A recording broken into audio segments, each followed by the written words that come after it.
question, okay? This comes from Tracy out of North Kingstown. Thank you, Tracy. What is the biggest turnoff for buyers when walking into a home? Well, Tracy, that's easy. It's a mess. It's a mess. It's a messy house. So if you walk up to the house or drive up to the house and the grass is not cut and the grass is high, I know that's not going to happen right now, but the grass is really high. There's, dog poo all over the backyard. Yeah. Bushes, the bushes are a mess.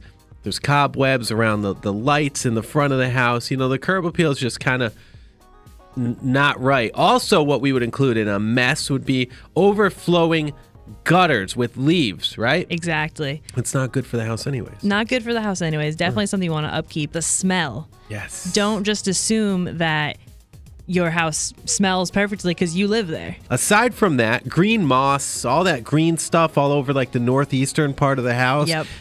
Power wash that. Take that stuff off. Your siding will pop. Listen, if you have paint, be careful. Do a very low pressure.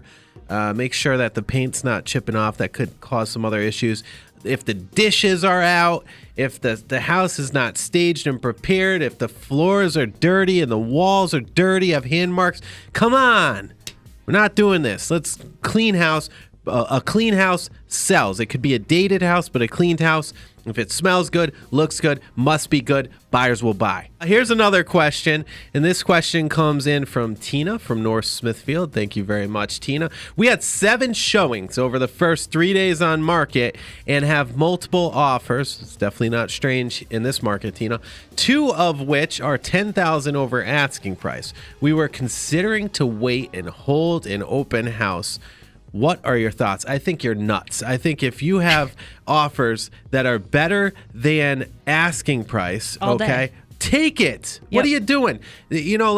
I'm sorry, guys, but don't get greedy, because guess what happens when you get greedy? Listen, my job is to get you the highest offer possible. Exactly. Right, Christina? Your job is to get the highest offer possible, right? Definitely, that's the job. Okay.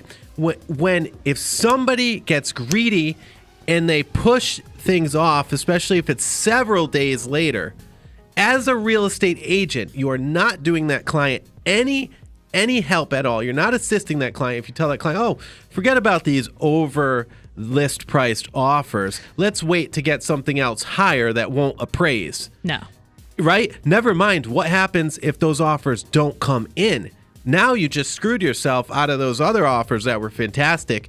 You're shooting yourself in the foot. Here's my suggestion to you, Tina. Yeah, let's hear it. I think what you should do is you should tell your agent, or your agent should tell you actually, let's see if these buyers will waive home inspections, or let's see if, get that out of them too. Right. How far can we take? We got some good offers. What else can we put on the table now? That's it, exactly. So stick with those peeps as long as they're pre-approved, qualified, ready to rock and roll. If they're putting in their best foot forward, let's work with these people, because guess what? Statistically proven, after your first week to 2 weeks on market, you are not likely to sell that home at or above list price.